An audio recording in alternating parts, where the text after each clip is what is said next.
Good evening. Welcome to South Asia Newsline. I'm Yeshi Chansong. Here are the top stories we are tracking for you on Tuesday, the 13th of April. India fast-tracks emergency approvals for foreign-produced COVID vaccines. Taliban refuses to attend Turkey's summit on Afghan peace if held this week. And protests continue across Pakistan over arrest of TLP chief Saad Rizvi.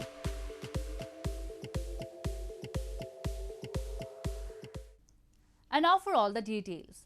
Indian government on Tuesday said it is speeding up emergency approvals for foreign-made vaccines that have been granted emergency use authorization in other countries amid alarming spike of coronavirus infections across the country.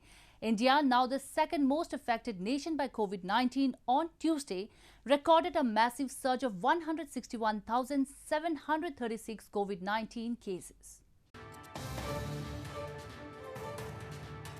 Indian government has fast-tracked emergency approvals for COVID-19 vaccines that have been authorized by Western countries and Japan, paving the way for possible imports of Pfizer, Johnson & Johnson and Moderna shots to expand the basket of vaccines for domestic use and hasten the pace and coverage of vaccination. Russia's Sputnik V is among the first foreign-produced vaccine to get restricted emergency use approval. The move came following the world's biggest surge in cases in the country this month. Since April 2, India has reported the world's highest daily tallies of infections, reaching more than 100,000 a day in the last week, compared with fewer than 10,000 a day earlier in the year. India reported 161,736 cases on Tuesday, taking its total to 13.7 million. Deaths rose by 879 to 171,058. Sputnik V है जो Russian vaccine है, उसको emergency use authorisation की दृष्टि से अभी हमारे जो एक्सपर्ट कमेटी है हमारे ड्रग कंट्रोलर की, उन्होंने अपनी औपचारिक स्वीकृति दी है. नेगवैक ने भी उसके संदर्भ में अपनी तैयारी जो है, अपना ओपिनियन दिया है.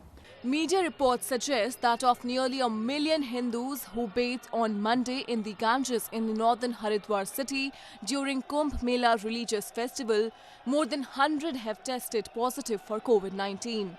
Elsewhere, massive election rallies during polls in 4 states and 1 federally run region have fueled concern. India, the world's biggest maker of vaccines, has so far administered more than 106 million doses of COVID-19 shots, but many states are now running short of supplies as inoculations expand due to surging cases. India is currently using the AstraZeneca shot and a homegrown vaccine developed by Bharat Biotech. The 6th edition of the Raisina Dialogue, India's flagship conference on geopolitics and geoeconomics, began on Tuesday. The annual conference, which will continue till Friday, is being held virtually this time due to COVID-19 pandemic. The theme for the conference is Viral World, Outbreaks, Outliers and Out of Control. During the curtain raiser event on Tuesday, Indian Foreign Minister S. Jaishankar highlighted India's efforts to provide relief and anti-COVID vaccines to several countries across the globe amid the pandemic as part of international cooperation. A total of 150 speakers from 50 countries, including several world leaders, are participating in the dialogue, which will have a total of 50 sessions virtually. In news from Afghanistan, the Taliban is not ready to attend the Turkey conference on the expected date, April 16. Spokesman of the militant group Mohammad Naeem said. According to Naeem, the Taliban is reviewing the details of the Turkey conference agenda shared with them by the United States and that the leadership of the group has not made a final decision on the agenda and the formation of its delegation for the Istanbul conference. The Taliban has said it is not willing to attend a major summit on the Afghan peace process in Turkey if it will take place this week, the militant group spokesperson Mohammad Naeem informed. Turkey is hosting a crucial meeting this month with the United Nations and Qatar as part of a US-backed push to jumpstart the Afghan peace process. Diplomats and officials briefed on the matter said it was planned to take place over 10 days from April 16, though the date had not been finalized or officially announced. The United States envoy for Afghanistan, Zalmay Khalilzad, has been traveling to the region trying to drum up support for a ceasefire and peace settlement that could include an interim government as a May 1 deadline to withdraw foreign troops looms. The US President Joe Biden has said it would be hard to withdraw troops by May, but that it was unlikely they would still be in Afghanistan next year. Moving on to news from Pakistan. The Pakistan Democratic Movement Secretary General Shahid Khaqan Abbasi on Monday said that the multi-party opposition alliance does not need to issue an apology to anyone after Pakistan People's Party announced to quit the PDM. This came after a rift within the PDM widened last month over serious differences on the issue of resignations as lawmakers. Pakistan Democratic Movement or PDM Secretary General Shahid Khaqan Abbasi on Monday said that PPP Chairman Bilawal Bhutto Zardari must adopt a responsible attitude when issuing statements, adding that the opposition alliance does not need to issue an apology to anyone. Abbasi made the remarks during a TV news program referring to announcement by PPP, the Pakistan People's Party, to resign from all positions of the PDM in response to a show cause notice served to the party to clarify its position over indifferences. Bilawal Bhutto Zardari had also asked the PDM to apologize to his party for showing an obnoxious attitude. The rift within the multi-party opposition alliance emerged last month after two major political parties, PPP and PMLN, expressed serious differences over the issue of resignations of their lawmakers, which PDM believes has become indispensable for launching a decisive political movement to oust Prime Minister Imran Khan. The issue also forced PDM to postpone the scheduled long march against the government on March 26. More on news from Pakistan. Protests continued in parts of Pakistan on Tuesday for a second day as supporters of the Tehreek-e-Labbaik Pakistan demonstrated against the arrest of party chief Saad Rizvi. The move to arrest Rizvi came as a preemptive measure after he threatened the government with protest if it did not expel France ambassador over depictions of Prophet Muhammad. Protests continued across Pakistan on Tuesday for the second day as supporters of Tehreek-e-Labbaik Pakistan demonstrated against the arrest of party chief Saad Rizvi on Monday after he threatened the government with massive protest rallies if it did not expel French ambassador over cartoon depictions mocking Prophet Muhammad in France. Thousands of Islamists blocked highways and main entry and exit routes to major cities since late Monday and attacked and injured several police officials and damaged public vehicles. At some places, the supporters of the far-right religious party abducted, tortured and humiliated police officers, according to witnesses and local media live telecast. Police fired tear gas shells to disperse the protesters as they refused to leave until the release of Rizvi. The group had blocked one of the main routes into the capital late last year and called it off only after government signed a deal with them, agreeing to endorse boycotting French products and make a move in the parliament to expel French ambassador. The agreement was revised earlier this year to extend the deadline until April 20 when the group had plans to hold countrywide rallies. The group's spokesman Ejaz Ashrafi said they were out on the streets because the government did not honor the agreement, vowing to continue the countrywide blockade. In news from Nepal, air pollution exacerbated by some of Nepal's worst forest fires in years continued to reach hazardous level in the Himalayan nation's capital of Kathmandu on Monday. While fires have been burning across Nepal, adding to the growing levels of pollution across the country.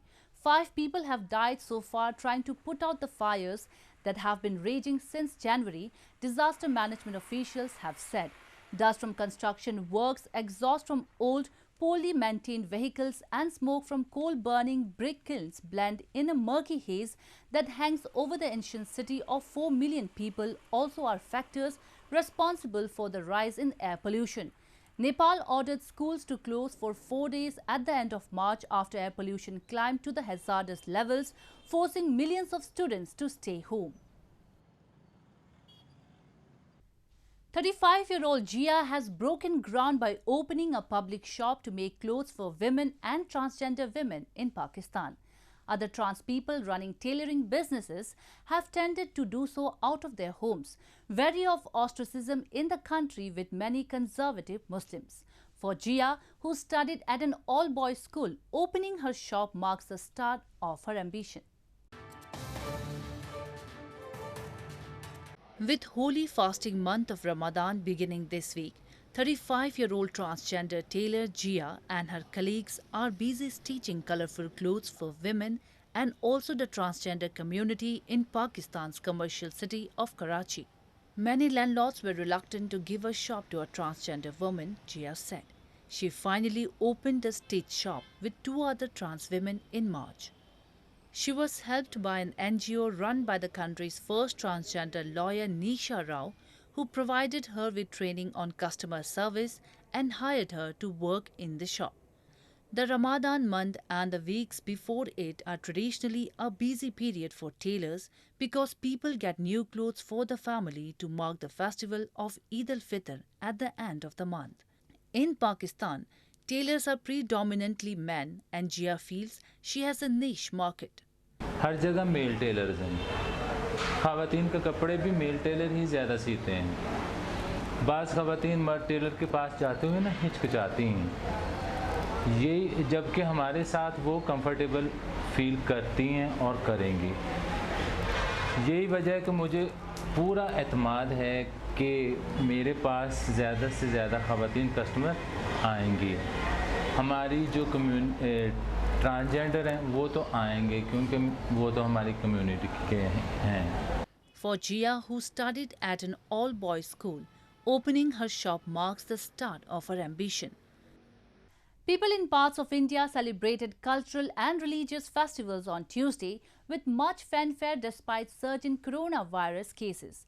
Sikhs gathered at their holy shrine of Golden Temple to mark the celebrations of the Baisakhi festival, while Hindus celebrated the first day of the 9th festival of Navratri and Gudi Padwa festival, the beginning of New Year for some people.